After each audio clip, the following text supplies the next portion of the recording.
Hello, and today we're doing an FPL review for Game Week 26. It was the double game week, the biggest in FPL history. It had so much promise, but so little product. Oh dear, we were going for the 140 points, and we got the 79. Absolute disaster. Let's pick through it all, and we will look forward to Game Week 27 to hopefully be much, much better. It was an absolute stinker, but it was a red arrow, and that red arrow was pretty hefty.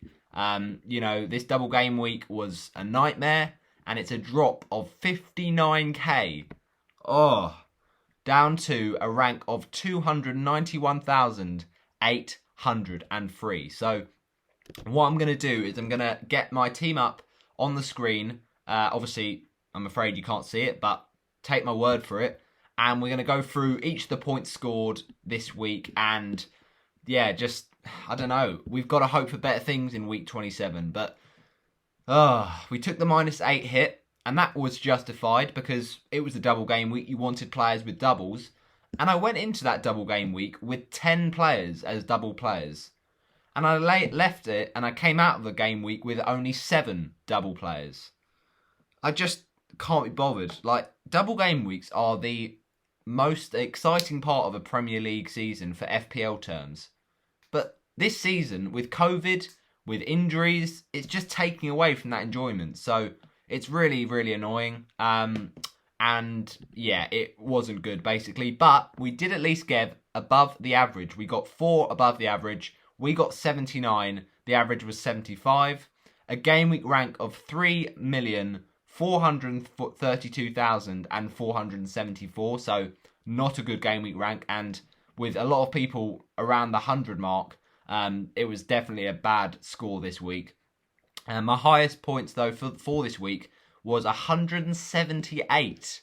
Unbelievable, from the ranked team in 4,184,144. That is Jacobian FC. And basically, they just were immensely jammy. They captained Richarlison. They had Stones. They had Holgate. And they had Edouard Mendy. 3 players with all double-digit hauls. And then they went and captained the man that scored in both game weeks against Southampton and against West Brom, Richarlison. Absolutely extremely jammy, but it is what it is. They also took a -8 hit, but, my -8 hit, long term it worked. This week it certainly didn't, because it actually turned out that Eric Dyer scored as many points as my replacement for him, or my previous player for him, Ben Mee, against Spurs, because he didn't play against Burnley. Absolute nightmare. Mourinho, I'm not happy. And Ben Mee, of course, got 0 because they conceded 4 goals. And then in the game after that, Burnley played against Leicester, and, you at least think, okay, there's probably no chance of a clean sheet there. And there wasn't. Which is good because, it would have been a nightmare to see Ben Mee get even more points. We've got to try and limit the damage caused.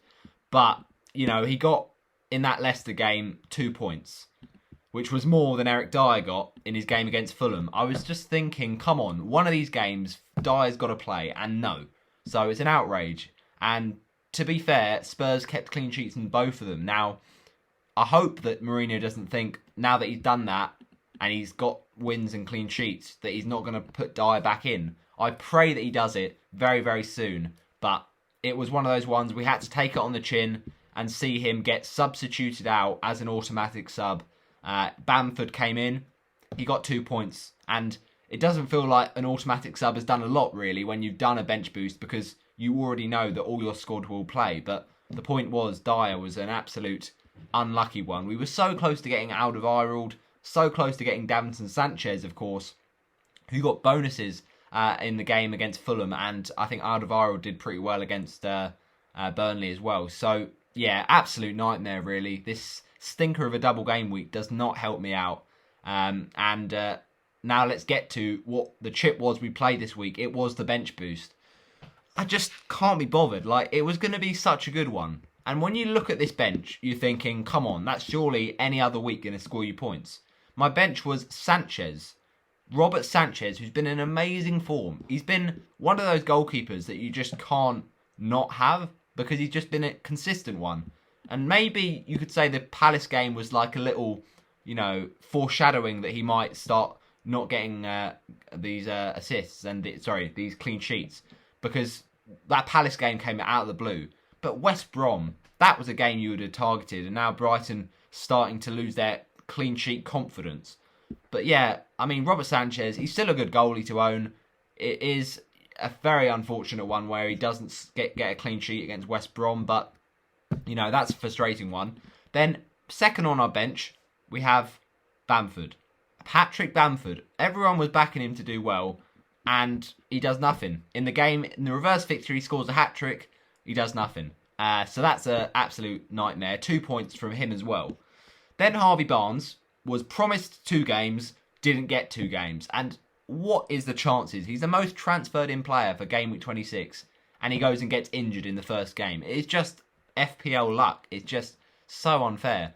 And Harvey Barnes probably would have got at least a goal, I think, in that Arsenal game. Arsenal, they did play well, but without Harvey Barnes, Arsenal were able to coast through the end of it. So ultimately, it's an absolute nightmare for him to go off on 50 minutes. And it's not even like it's just a short-term injury. He's out for 6 weeks. Like, come on. So, yeah, 1 point for that absolute nightmare of a game versus Arsenal. And then, of course, because he's ruled out, doesn't have his double game. So, yeah, that was not good for Harvey on my bench. And then the third player, a player who's been scoring week in, week out. I'll admit, it was bold for me to put him in for the bench boost because it was a tough fixture against Man City. But, I just saw West Ham and thought, tell you what, they've been a great team this season. They can do anything against the big teams. And they did, of course, get level through Michail Antonio, who we sold a few weeks ago. He's now scoring loads of goals like there's no tomorrow.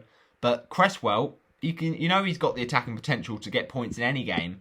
That's why we bench boosted with him. But it didn't happen this week, and 1 point. So it's an absolute horrendous 6 points.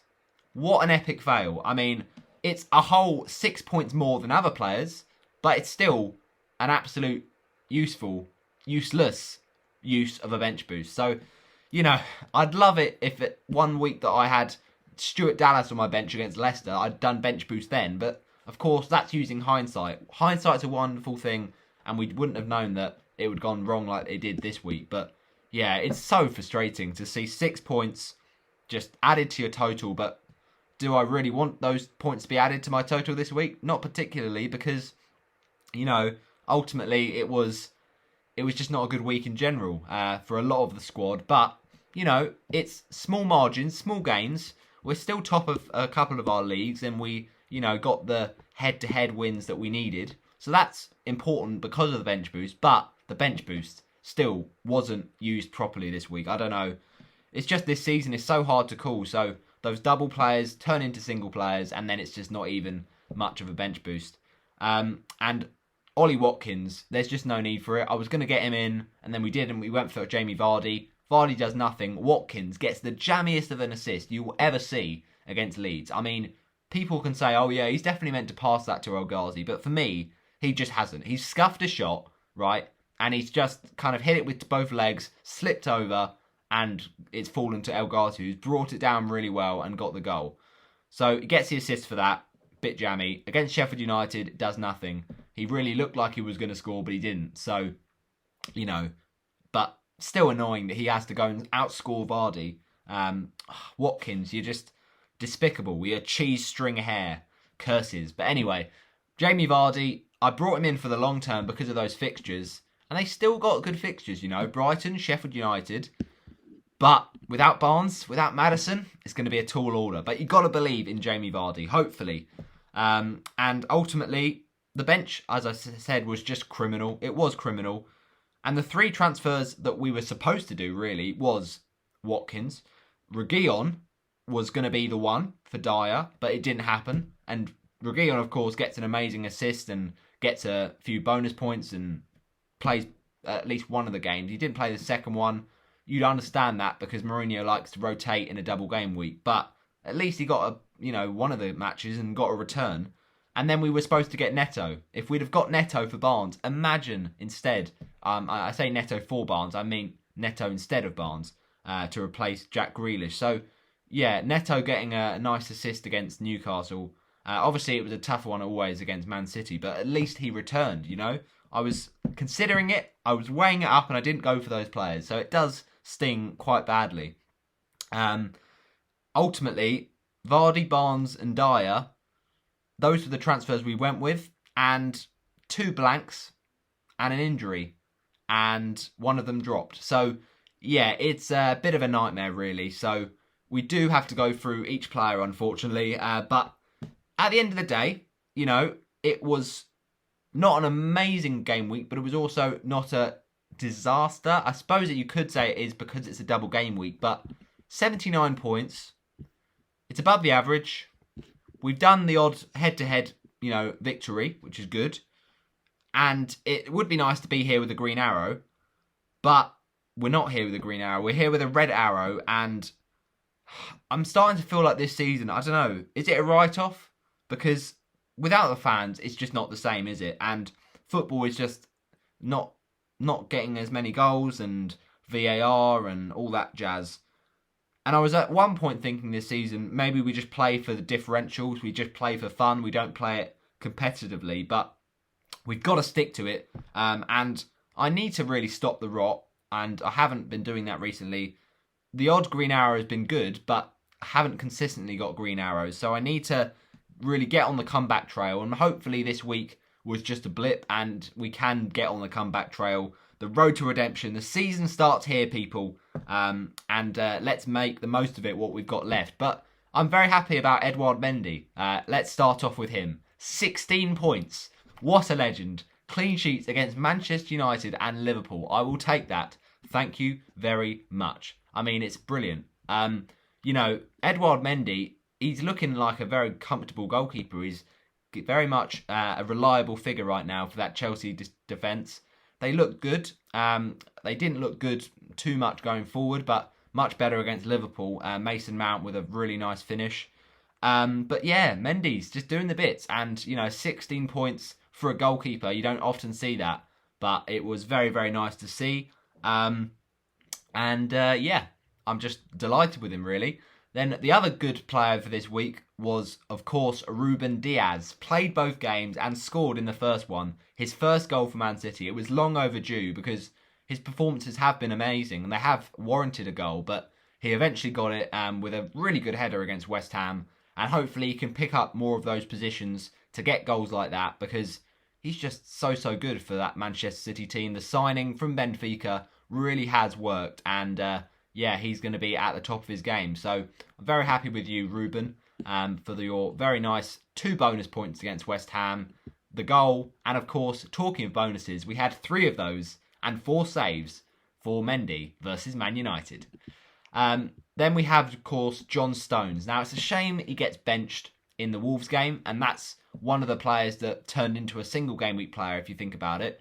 Even if he wasn't, injured, he did, of course, not get played. And it is a thing that worries me a little bit because Laporte tends to come in these double game week games for the second one. But I think it's worth the risk of playing John Stones because you know that he's got a threat in the attacking box and he gets bonus points. He got 2 again against West Ham and, of course, scored another goal. So he is a bit of a legend for this team by now. And, I'll take 10 points.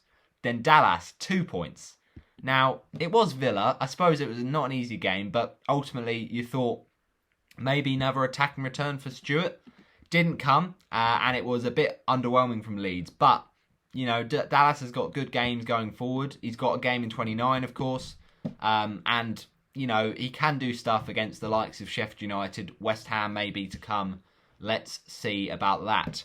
Then Mo Salah. Mo Salah, 5-pointer. Well, that's an interesting one, isn't it? Because against Chelsea, he usually does score, his former team, and he got subbed off on 61 minutes. Now, is that an injury thing? No, I don't think so. Is that a confidence thing that he's just trying to basically protect him and just kind of refresh him probably and, rest him for the next game to just be a bit angrier and come back stronger? Possibly, I think. Liverpool are just not in a good psychological state of mind. They just need to calm down and recalculate themselves because they have a good squad. They just really are on a bad run of form, especially at Anfield. 5 defeats in a row. And I doubt that Fulham will be able to win. But with Liverpool, they are struggling. And, it's a really bad run. With Salah, he's a good player. And you just don't know when he's going to explode with points. So it's a shame this week. And, a lot of people did captain him. Did let them down. And it was a really big chance that he missed against Sheffield United. But he at least got the clean sheet point, I suppose, against them. But it really does have to start asking questions of Salah. And if he doesn't perform soon, then you know what's going to happen. But we shall see how things go. Gundogan, 6-pointer. Now, Gundogan is still very solid as a player. He didn't actually get the maximum 2 games. And that was probably expected with the Pep Roulette. Always a case in the season. But ultimately, with Gundogan and players like that and, attacking players like Phil Foden, even if they don't get minutes, you know that they are going to make the most out of those minutes. And the West Ham game was tight. We ultimately couldn't complain because of those goals from Diaz and Stones set us on a really nice, road to hopefully a good week. But, of course, it didn't turn out that way. So I couldn't complain with that. But then the midfield position was not really for him in that second game because it was taken up instead by Rodri and De Bruyne played as well, and I think a few other players played. So Gundogan, yeah, he did get rested, but then he came on against Wolves and got a little bit lucky with the assist. We'll take it though, and it's a massive moment for him to get the 6 points over the 2 games. Again, I'll take that. Not amazing, but it will do for now. Then Rafinha, 2 points. Now, Rafinha is always involved in the action, and he nearly did do something, but as I said, Leeds a little bit off the pace against Villa. We won't mind about that. They'll go back stronger, I'm sure, in week 27. It's just one of those things, it's disappointing to see, but we take it on the chin. Then Bruno Fernandes got the same, actually, score as Ilkay Gundogan, who I was also thinking about captaining due to the 2 decent fixtures. But I didn't captain Gundogan due to a fear of rotation, and that was a fear that was, correctly realised. Bruno, of course, did play all the minutes, but it was a bit of a frustrating one for Bruno Fernandes. Against Chelsea, didn't do a lot, and against Palace, Man United looked pretty drab. So it is at least 2 clean sheets for the midfielder, but that's not enough for a player of Bruno Fernandes' quality. He should be doing better. So yeah, bit of a letdown with the captaincy, but at least you could say if it was over 1 game week, you'd probably not be too disheartened with 12 points because an assist is 6 and you can get, assist isn't 6, I say that, but it's not. I suppose if you get a bonus point, maybe it is, but usually an assist is about 3 points for a defender, for a midfielder, and Bruno just got 12 points over 2, so yeah, it's not great, but we'll see how that goes going forward. Now, Patrick Bamford, 2 points. Again, disappointment. I said about Leeds, they just floated away in that game. They just didn't quite look on it. But Patrick Bamford, we know, is still a very good player this season. He's been instinctive. He's really stepped up, and he had a point to prove coming into the Prem list this season against, the likes of the big teams. Maybe he does look quite solid, but against the smaller teams, maybe he's just not quite doing it. And, with Middlesbrough in the Premier League, he was a real confidence struck forward, and he just wasn't getting the chances. But he's getting a lot of that chances in that Leeds team because of how creative we see Leeds play and how attacking they are. Bamford, of course, didn't have anything against Aston Villa, but not to say that he won't in future weeks. So, yeah, Bamford, 2 points. Oh, well. Then Jamie Vardy. This is a bit of a letdown, to be honest, because, well, first of all, none of the forwards got any points in terms of assists or goals. They, of course, got points for playing, but that's just not enough. And Jamie Vardy we brought in this week, and the reason for that was Harvey Barnes, we assumed would be fine. So he was going to hopefully assist a few for Jamie. And he always usually scores versus Arsenal, and this was one of the few occasions that he happens to not. And then against Burnley, just a bit frustrating that Iheanacho took the limelight away from him and Vardy wasn't too involved in that game. So, it's a very decent fixture that he does usually score in, and then a Burnley game which he should be scoring in. It's a bit of a frustrating one for Jamie Vardy, but he's got to pick himself up and hopefully do better in the next one versus Brighton. But it's, 2 points in both games just for playing the game. And then 4 points for Dominic Calvert-Lewin. And again, it's just like Vardy. It's a really frustrating one to see him blank. And a lot of people captained Calvert-Lewin this week, and I'm not exactly surprised by that because he had the best double game week duo of fixtures, Southampton and West Brom.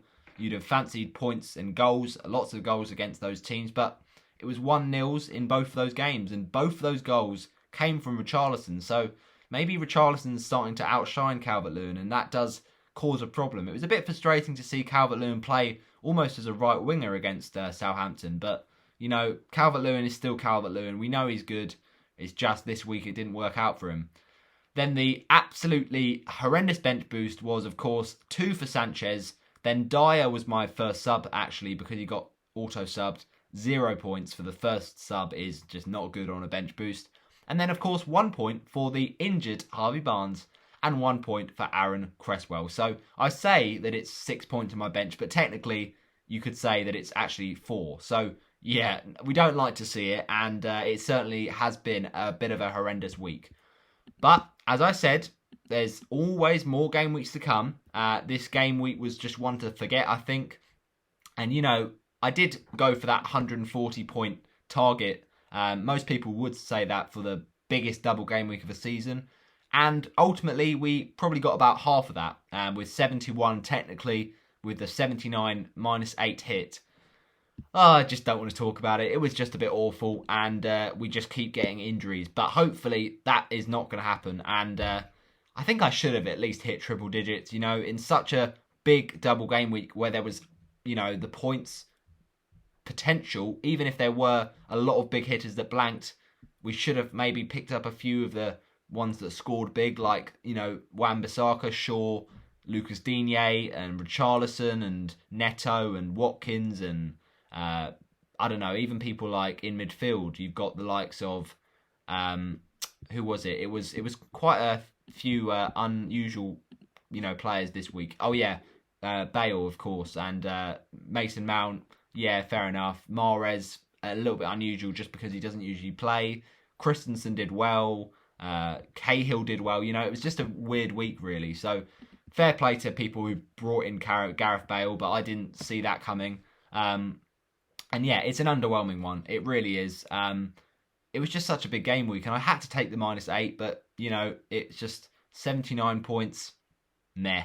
Really is meh when a lot of people did better. So, we just got to look on this week, try and forget it, and rebuild. But our overall points is 1,641, and we are on a very interesting rank of 291k, which at the start of the season, if you'd have asked for that, I'd have taken it 100%. I was aiming for 600k at the start of the season. We've surpassed that, but now we want to get into the top 100. Imagine the scenes. It would be incredible. But right now, Red Arrow, not nice at all. And we're down to 290,000 for game week 1. Whether that's an interesting global league or not, you decide. But anyway, that is my FPL preview all finished up. And we've got some transfers to make, of course, for this upcoming game week, which is, of course, what is it? It is game week 27. So I will make some interesting moves there and see if we can bounce back from that red arrow. But we have got money in the bank. Ultimately, I think squad value we shouldn't think too much about. It's about who's going to get the points, who's going to get the games, and who is going to be the best captain. But thanks for watching. I shall see you in my preview tomorrow.